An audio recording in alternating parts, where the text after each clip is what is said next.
Imaginez un instant, un gamin de 18 ans, déjà star mondial, qui fait trembler les géants du football. Lamine Yamal, le prodige du FC Barcelone, est au centre d'une tempête qui pourrait tout changer. Et si je vous disais que le Paris Saint-Germain est prêt à tout, absolument tout pour l'arracher au Blaugrana?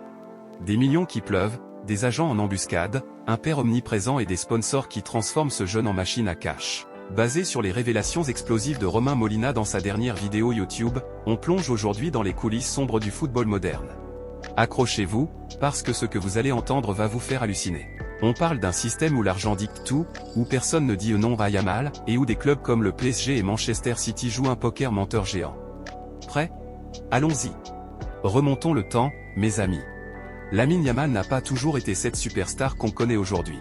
Dès son plus jeune âge, à la Masia, le centre de formation du Barça, son talent saute aux yeux. Imaginez un gosse qui dribble comme un dieu, qui marque des buts impossibles où tout le monde le sait, il est au-dessus du lot. Et c'est là que les requins entrent en scène. Son premier agent, Ivan de la Peña, une légende du Barça, ancien joueur qui a fondé une agence avec un pote. Ce mec, c'est un chasseur de talent pur jus. Il arpente les terrains de jeunes, et il représente déjà des pépites comme Gavi, Tena ou Eric Garcia. Proche de Luis Enrique où il a même bossé avec lui à Rome, de la Peña pèse lourd dans le game. Mais attendez, ce n'est pas tout.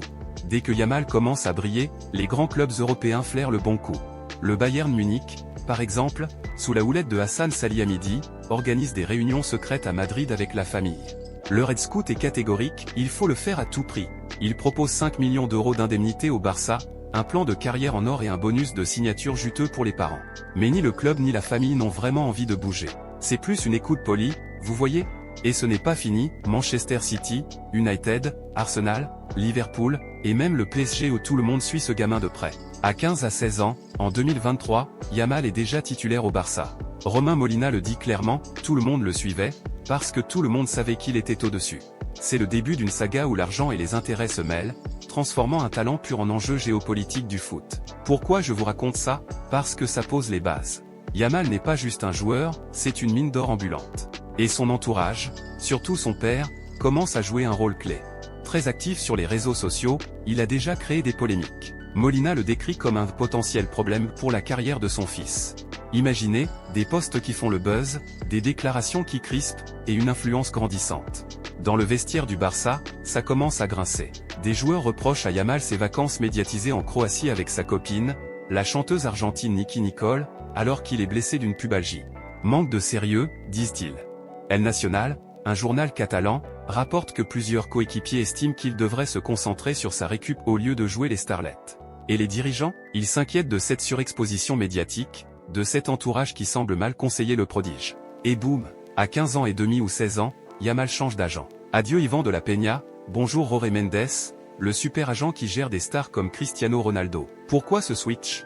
Molina révèle que Mendes a payé cher pour obtenir le mandat, au moins 2,5 millions d'euros à la famille, peut-être plus. C'est courant dans le foot, aujourd'hui, les familles sont impliquées dans 90% des deals, dit Molina. Le père gère ça en sous-main, contournant parfois l'agent précédent. Triste réalité, non, d'autres agents ont tenté le coup, Raphaël Pimentel, les Vassements, des boîtes anglaises. Mais Mendes l'emporte grâce à son offre folle et ses connexions au Barça. Avec Mendes, tout accélère. De la Peña poussé pour une intégration rapide en équipe première, mais Mendes aligne tout sur les souhaits de la famille. Le Barça voit ça d'un bon œil, craignant un départ vers le Bayern ou ailleurs. Et les sponsors? C'est l'explosion. En février 2024, Yamal signe avec Adidas pour 30 à 40 millions d'euros sur 10 ans, hors bonus. À 16 à 17 ans, il touche déjà 3 à 4 millions la première année. Problème, le Barça est partenaire de Nike, et perdre Yamal comme ça, c'est un coup dur. Nike n'a pas apprécié de perdre Yamal dans un de ses clubs phares, note Molina. La direction barcelonaise grince des dents, mais l'offre d'Adidas est irrésistible. Nike prolonge quand même avec le Barça plus tard. Et ce n'est que le début des sponsors. Squeak, Oppo, la marque chinoise, Visa, liée à la Coupe du Monde, Powerade. Yamal est partout dans les pubs. Mendes et son équipe raflent des millions. À 18 ans, c'est une arnaque publicitaire internationale, comme le dit Molina. La famille est invitée à des galas, des événements mondiaux. Même la classe politique espagnole veut sa part du gâteau, profitant de la popularité de Yamal pour se faire voir. Tout le monde veut un morceau de Yamal, résume Molina. C'est le prix de la gloire, mais ça crée des tensions. Au Barça, on s'inquiète des demandes croissantes de l'entourage, plus d'argent, plus de privilèges. Les dirigeants tentent de satisfaire tout le monde, mais ça s'envenime. Maintenant, entrons dans le vif du sujet, les clubs rivaux. Manchester City n'a jamais digéré d'avoir raté Messi, alors ils se disent « on ne ratera pas Yamal ».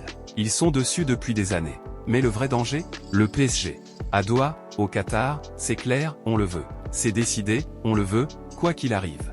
Les proprios du PSG discutent de Yamal, et ils sont prêts à tout. Molina l'affirme, les propriétaires du PSG ont discuté de Lamine Yamal, en disant clairement qu'ils veulent le signer au coûte que coûte. Les liens de Mendes avec le Qatar facilitent ça. Pour prolonger Yamal jusqu'en 2031, le Barça a dû surenchérir.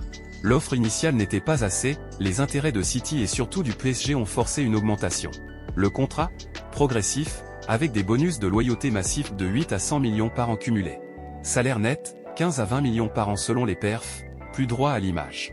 Un des plus hauts de la Liga pour un genou de 17 ans. C'est précisément l'intérêt accru du PSG qui a poussé cette négo, révèle Molina. Le Barça invite les parents, promet monts et merveilles pour contrer les approches. Ça rappelle Neymar, deals officiels et officieux au Qatar. Mais PSG et City n'abandonnent pas, ils sont dessus depuis des années, comme beaucoup d'autres clubs. Peu peuvent se le permettre financièrement. Au Barça, on reste vigilant, sachant que l'argent peut tout changer. Les gens ont compris, ok, l'argent, on va offrir plus. Et l'entourage? De plus en plus dur à gérer. Le père va au Barça pour exiger plus de soutien pour le ballon d'or de son fils, critiquant le club qui soutenait aussi Rafinha. Ça change la com et le lobbying. Dans le vestiaire, c'est mal vu, ça n'a pas été particulièrement bien reçu, parce qu'à un moment, on parle d'idées collectives. Pour éviter les clashs, on dit oui, jet privé, avance, photo, c'est pas Yamal lui-même, mais son cercle. Tout le monde les contacte, politiques, stars, femmes. Vous n'imaginez même pas toutes les infos qu'ils reçoivent. Voici le cœur du problème, selon Molina, personne ne dit non à Yamal ou sa famille depuis des années. Ça les transforme en roi enfant. Si on ne lui dit jamais non, comment voulez-vous qu'ils comprennent? La seule fois, en sélection U16 ou U17 espagnole, avec des potes, ils font des prank calls menaçants à une psychologue, impliquant même la police. Sanction interne mineure, mais c'est l'unique non. Yamal reste un gosse, attiré par les grands clubs et États. Ce système pousse à la déconnexion. Tous les commentaires sur ce sujet doivent être mis en perspective d'un système qui malheureusement pousse parfois les gens hors de leur réalité et dans un peu de queue de poisson. Des rumeurs chaque été, PSG, City, l'argent prime souvent sur la carrière sportive. Au Barça, les tensions montent avec la surexposition. Les vacances en Croatie, médiatisées à fond, alors qu'il est blessé. Le staff n'apprécie pas, et l'entourage est vu comme problématique. Les demandes compliquées, plus d'argent, plus de tout. Affaire à suivre, mais ça sent le roussi. En résumé, Lamine Yamal est au centre d'un tourbillon. Le PSG veut tout faire pour le recruter, City suit, et le Barça tremble. Son entourage, sponsors, agents, tout est interconnecté dans un business impitoyable. Romain Molina nous ouvre les yeux, c'est un système qui favorise l'obtention de tout, au risque de perdre l'essence du foot. Qu'en pensez-vous? Yamal restera-t-il au Barça, ou le PSG frappera-t-il un grand coup? Laissez vos avis en commentaire, likez, abonnez-vous pour plus de révélations foot. À bientôt pour la suite de cette saga explosive.